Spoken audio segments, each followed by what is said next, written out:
Y'all already knew what topic was coming, man. So we finna hop into it and talk about it for a little bit. As I always say, I pray that you have had a great day up until this point, and that from this point forward, your day continues to be great. If you have not had a great day up until this point, I pray that from this moment forward, that your day gets exponentially better. Man, what can I say? What can I say? This was the long-awaited sentencing that everybody, well, that most people that was vested in this, were waiting on. Some people thought that he got too much.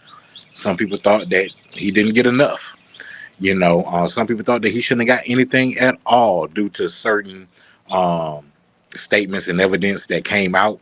But what do you guys feel about Tory Lanez getting a 10-year sentence for shooting Meg the Stallion, or should I say Megan Pete, in the feet?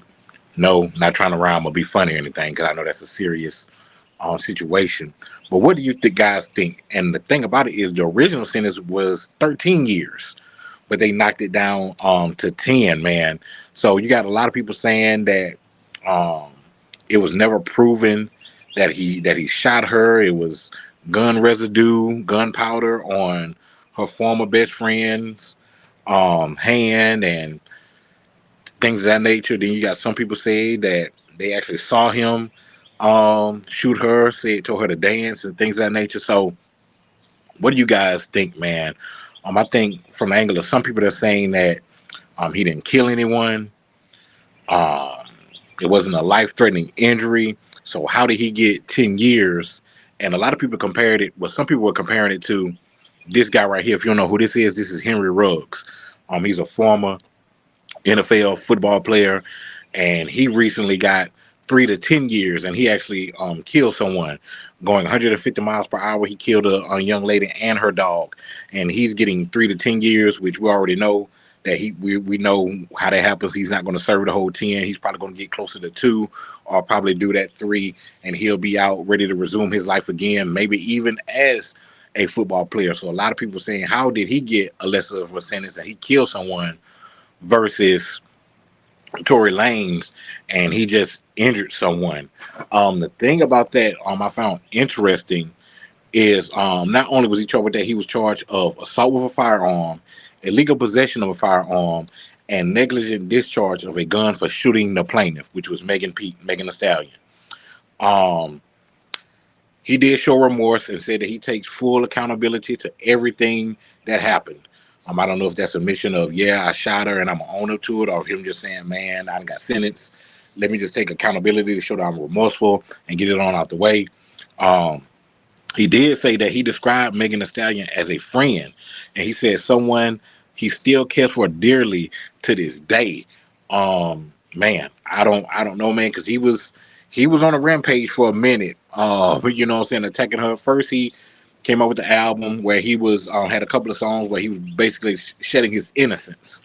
You know what I'm saying about it. Then he had a couple of songs where he was like dissing her, talking about her being promiscuous and things of that nature. So it sounded like he was just all over, you know what I'm saying, on the place. Megan didn't appear in court, but she did release the statement. She said, for once, the defendant must be forced to face the full consequences of his heinous actions and face justice. Man, so it sounds like that, she's ready to move on and beyond it. She has no, oh, I wish him the best. I hate that didn't happen. Why it seems like he's, you know what I'm saying, hoping that it still like a kind of a lifeline, you know what I'm saying, out of there. But this is what I was saying earlier. The prosecutor said that he had a campaign to humiliate and re-traumatize the victim, and weaponized misinformation on social media to turn the public against Megan. And I heard some of the songs. I listened to Tory Lanez music. I listened to some of the songs that he put out, and some of them he was like, you know, I'm saying, why would he do that? That he loved her. Even had a song saying that she could come back home. He was singing on the tracks and she could come back home.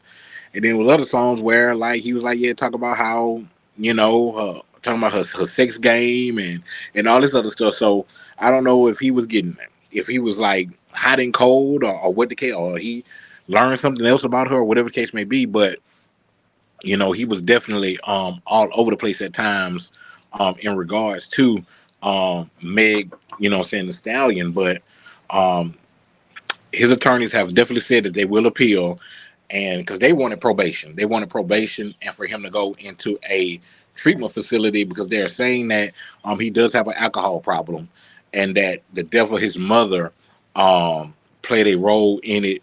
As as well. So I don't know what angle that they're trying to go, in that or whatever. But we're gonna see. We're gonna see. That he was saying about the grief. He was suffering the grief of the loss of his mother, which he said that him and Megan the Stallion had bonded on. They bonded on that level, and I guess things went escalated from there as far as their relationship. The crazy thing about it was the maximum sentence for what he could have did was 22 years. It was 22 years, 8 months. But he caught a break because due to a recently passed California law meant to measure criminal justice reform, they are now required to impose the middle length of a possible prison term unless there are aggravating circumstances. And I think it's a good thing that it wasn't aggravating circumstances because you got to think he gets 22 years, then maybe, say he may get out in 10 or 11. He's probably going to do, half of that, so it's a good thing for that, because 10 years, um, if this doesn't get overturned, or if the retrial doesn't happen or go in his favor, he may do 6 or 7 of it, possibly, which is a long time, but it's definitely shorter than, the 22 years that he was facing before that criminal law reform. But my thing is, a lot of stuff came out of the wash, when we was listening to this, the interview that she had with Gail King. I think it did her more in the public eye. It did her more harm than it did help, because how some of the questions, how she asked, how she answered them, how she delayed, how she paused. You could tell that she wasn't being truthful. Which some of the accusations came out that she wasn't being truthful. Which I don't think that um, her her body count, really had anything to do with directly to do with the case at hand. But that came into question and came out in play, and just different things of that nature. So um, I think that did her in the public eye, because obviously it didn't do any damage to her in the court of law. In the public eye, I think it had people pausing about, well, is she telling the truth? Is she lying? Then about why would her friend lie? On her that was a good friend of hers. Well, how did her friend get the gun, residue, gunpowder, on her? Just different things. Is all the people in the car said that he didn't do it. So then you got to think about, well, if he didn't do it, who did? So it was just so many things that came about in that trial, to where we're trying to figure out, like, how did the judge um get to this, how did the judge and jury, get to this decision of finding him, guilty, on those charges, and basically saying that, like, yeah, you did shoot her. And one report I said that it said that he shot at her 5 times. you know her excuse, people like, well, why didn't she tell the police right then? Her excuse was, her explanation was, am I supposed to tell cops that we got a gun in the car and they shoot all of us up? I think that was a little bit. I understand the climate. Trust me, I understand the climate. But I don't think they're going around shooting celebrities, especially two of them, Megan Thee Stallion and Tory Lanez. If that would happen, it would have been, it would have been. I don't know what it would have been, but it would have been something bad if, if that would happen. So I felt that was a little bit of exaggeration, so on that part, kind of, I guess, to save face, or what have you on that. But um, it came out the wash that also that it was reported that they offered her $1 million, just to keep it hush.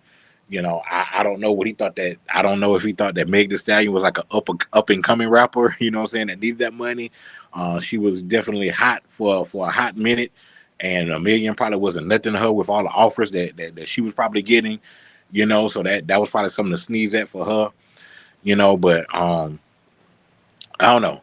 I personally think that he's not going to do the full 10. I think he'll probably do closer to 6, 7 years. They are going to try to do an appeal on it. We'll see how that goes. We'll see how quickly it goes. But he's been in prison since December of last year. So he's already been there for, like, over half of a year. So I don't know if they're going to add that to his time or whatever the case may be. He's also maybe currently facing deportation charges, which they said that what he went through really hasn't raised up on the radar of importance as far as them worry about deporting him back to Canada. But we'll see, you know what I'm saying, how that goes. I just think that it's just a messed up situation all around when you have guns and alcohol and accusations. You know what I'm saying? That's, to me, that's just a recipe for disaster. And it's already, you know, we already have this wedge that's between black women and black men. We already have this wedge, right? So everything is going to be heightened and just brought to a different level because it's a black man and a black woman that got into this altercation. And while we're trying to hear the facts, you know, if we're trying to say, we don't know if that look clean, then it's black women aren't protected. You know what I'm saying? Then, you know, say if we overlook stuff, it's like, you know, saying this how black men get railroaded by, you know, saying stuff that's not true. So to me, man, it was just a lose-lose for both parties. Megan mentally had to take a break from doing things due to this.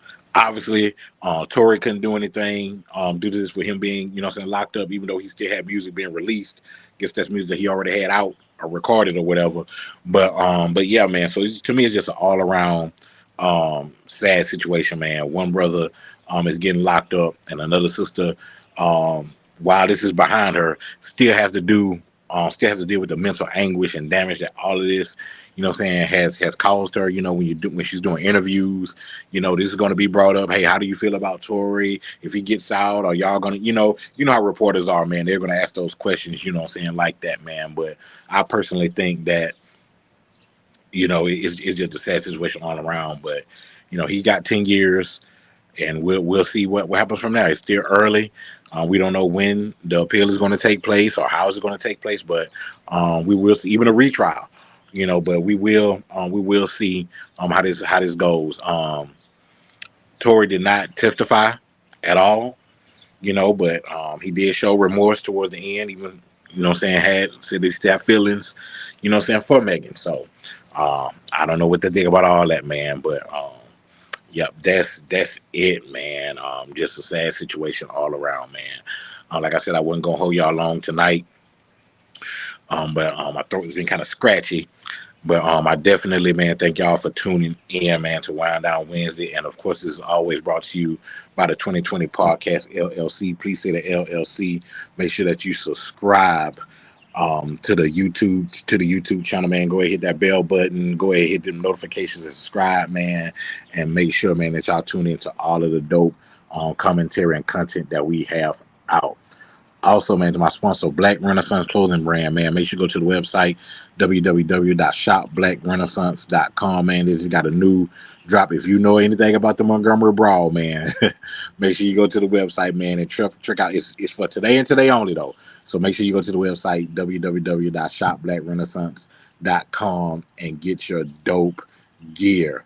Also, fellas, man, it's getting that time. Well, it's always been that time, man, to get that beard in order, man. If you want to get your beard velvetized like mine, make sure you go to the website, www.blackboxgrooming.com, man, for all your beard needs, your beard oil, your beard butter. It's all natural, all organic, so you ain't got to worry about 6 years down the line, you got a shark fin growing out your shoulder because you done put some in your face that you ain't supposed to put on your face, on your skin. So make sure you go to the website, www.shopblackrenaissance.com.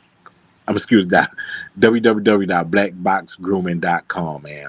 Also, if you're in the Mobile area or the Gulf Coast area, period, and you're looking for somewhere to chill out, to hang out with good drinks, good vibes, good music, great atmosphere, make sure you go to 105 North Jackson Street, aka Canary Bar, in the entertainment district, downtown Mobile, Alabama, man. Their doors open at 5 Tuesday through Sunday, man. They got something going on every day. Today is After Work Wednesday, man. So make sure y'all go ahead, man, and check everything out. But like I said, Tuesday through Sunday, man, they got something going on every day, man. My favorite day, of course, is Friday, because that's R&B Friday, man. Y'all know I love R&B, man. That's my favorite day to heck in there with Canary Bar, man. So make sure 105 North Jackson Street. If you're in the market for a home, whether you want to buy, sell, whether you want to buy land, trade land, whatever the case may be, make sure you holler at my girl, Roslyn Spencer Realtor with Keller Williams Realty. Man, she will put you in the game, man, with whatever you need. Trust me, man, she will point you in the right direction. She's punctual. She's on time. If you ask her a question she doesn't know, trust me, you will have an answer that same day. You know what I'm saying, about what you had a question for, man. Super humble with an infectious smile, man. So make sure y'all go holler at my girl Rosalind Spencer, man, one of the best realtors in the business. And last but not least, K Marie Photography, man, for all your photography needs, on whatever you need, man. If you need something for graduation, if you need something, you know what I'm saying, classy, if you need something on the sensual side, you know what I'm saying, whatever it is that you need, man, K Marie got you, man. So make sure that y'all check out K Marie Photography, man, and go holler at her for her services. But that's all that I have for you today, man. I hope that y'all continue to be blessed. And until next time, man, this is me signing out. And of course, it's brought to you by an EBH Productions. Y'all stay blessed.